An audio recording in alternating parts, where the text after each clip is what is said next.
betul kak. Sekarang duduk aja. Ya. Gimana nih perjalanan ke sini? Alhamdulillah lancar. Lancar, alhamdulillah. Ini lagi jam macet. Terus ini naik apa tadi? Naik motor kak. Naik motor. Naik motor. Oke. Mau gitu nggak? Kita istirahat dulu deh karena kayaknya capek banget deh perjalanan dari kos atau dari rumah? Dari kos kan? Dari kos. Mungkin kayaknya kita istirahat dulu kali ya. Mau minum dulu atau gimana? Boleh kan kalau ada? Kayak kebetulan tadi lagi pesen kopi ya. Kamu suka kopi nggak? Suka kak? Tadi sih aku pesennya ada espresso sama latte. Kira-kira dari dua itu kamu suka nggak? Atau mungkin aku harus pesen lagi? Kebetulan aku suka latte kak. Oke, latte ya. Ya udah makasih enggak. Ini yang latte. Ini yang espresso. Ini yang banyak. Kita relax aja lah santai aja ya. Jadi minum dulu kak. Ya, ya. Kayak gimana ya? Enak kak? Bener kan? Jadi kita mau langsung mulai aja atau beberapa saat lagi? Boleh kak? Langsung mulai saja. Langsung mulai aja ya. Oke. Sebelumnya tadi kan saya udah tahu ya nama-namanya siapa. Tapi kayaknya belum tahu nama saya siapa gitu kan. Oke, berarti saya perkenalan dulu ya. Yang pertama saya Safarul Zahran.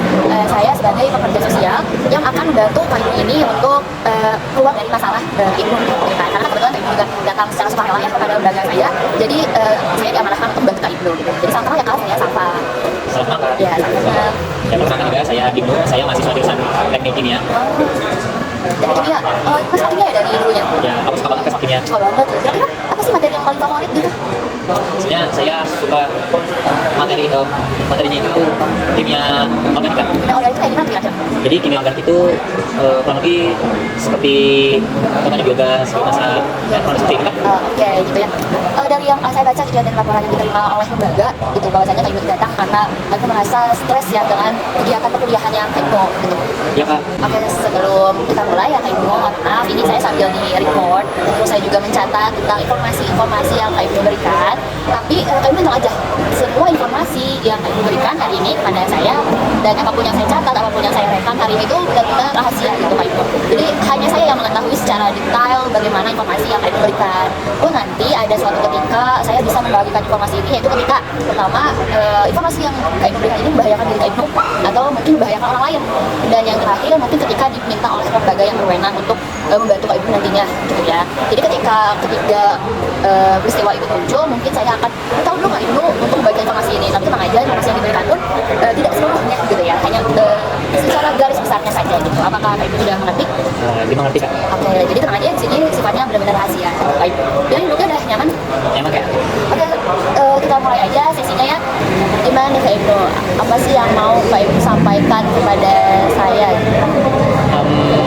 Sejujurnya capek banget kak. Udah beberapa minggu ini aku mengerjakan tugas laporan praktikum terus.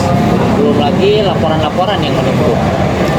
Mungkin karena tadi jurusannya teknik kimia ya, jadi banyak tugas dan juga laporan praktikum yang harus dikumpulkan gitu ya. Ya, terus setiap kali ngerjain laporan praktikum itu rasanya kayak gak pernah cukup. Dosen minta revisi terus, tidur jadi nggak teratur. Jadi Kak Ibnu merasa kelelahan gitu ya dan frustasi karena merasa sudah berusaha tapi hasilnya belum memuaskan gitu ya. Iya banget kak, kadang aku ngerasa bodoh sendiri. Teman-temanku kayaknya bisa-bisa aja, sementara aku terus berdiam, tidak punya kemajuan. Aku bisa bayangin sih gimana tertekannya Kak Ibnu gitu ya, karena merasa tertinggal dari teman-teman yang mungkin satu kelas dengan Kak Ibnu gitu ya.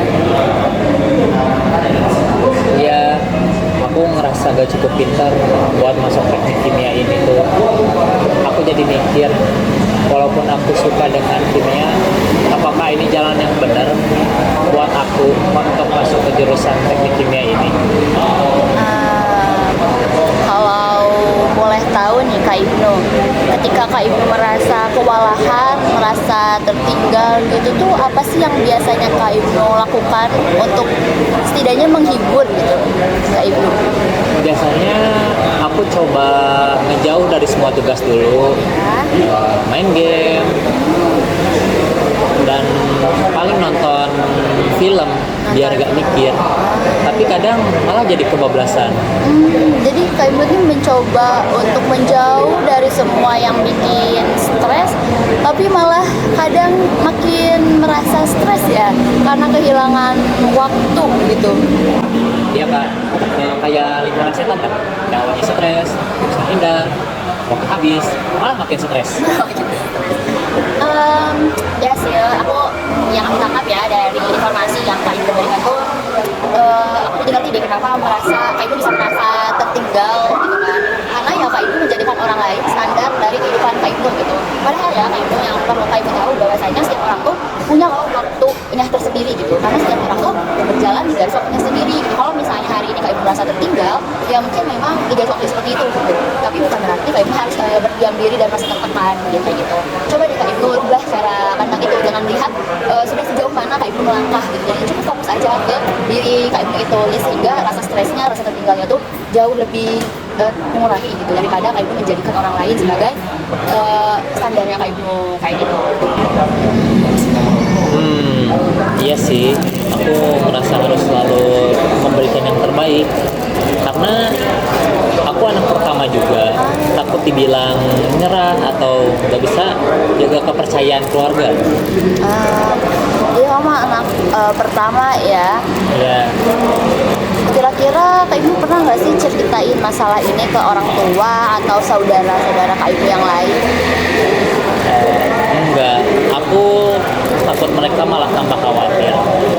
Takut mereka tambah khawatir gitu. Jadi kamu memendam semua ini sendirian gitu dan tidak berbagi kepada siapapun gitu ya, karena takut mereka kepikiran. Ya, betul banget. Oke Kak Ibnu, mungkin kedepannya Kak Ibnu tuh bisa lebih terbuka lagi kepada keluarga Kak Ibnu gitu, karena mungkin di pikiran Kak Ibnu keluarga Kak Ibnu tuh merasa takut lebih berat gitu ya bebannya. Tapi kan siapa tahu keluarga Kak Ibnu tuh malah menanti kabarnya Kak Ibnu ini gitu. Apalagi kan sekarang Kak Ibnu ngekos, lagi kuliah gitu kan. Pasti mereka nunggu banget loh kabarnya gitu. Jadi cobalah sedikit lebih terbuka gitu, karena mungkin mereka malah menunggu kabar itu gitu loh. Gimana? Apa ada yang ingin sampaikan lagi? Tidak ada kan? Oke, kalau misalnya ada, jadi seperti itu ya Kak Ibnu. Jadi coba untuk fokus aja kepada setiap progresnya Kak Ibnu dan coba lebih terbuka kepada orang-orang yang ada di dekat Kak Ibnu, karena mungkin orang-orang dekat Kak Ibnu itu merasa menunggu kabar dari Kak Ibnu ini gitu ya. Mungkin itu sih kalau dari aku. Dari dia ada lagi? Kalau tidak ada kan, ya aku berterima kasih banget buat kakak karena telah mau mendengarkan cerita aku, apa keluh kesah aku seperti apa. Aku sangat amat berterima kasih sudah menjadi teman bercerita aku. Ya, dengan senang hati Kak Ibnu. Terima kasih juga ya sudah mempercayai saya sebagai teman untuk berceritanya Kak Ibnu gitu. Oke, mungkin untuk pertemuan selanjutnya nanti kita akan jadwalkan kembali.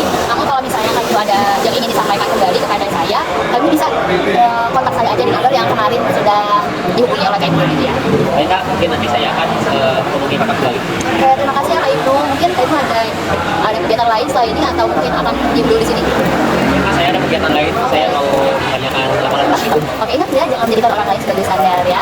Jadi itu kalau kayak gitu mungkin Kak Ibnu bisa segera beranjak aja ya. Mungkin karena tadi laporan Kak Ibnu juga sudah menunggu di kos gitu kan. Jadi boleh mungkin hati-hati di jalan dan terima kasih ya sudah mau berbagi cerita kepada saya. Ya, terima kasih sekali kak. Oke.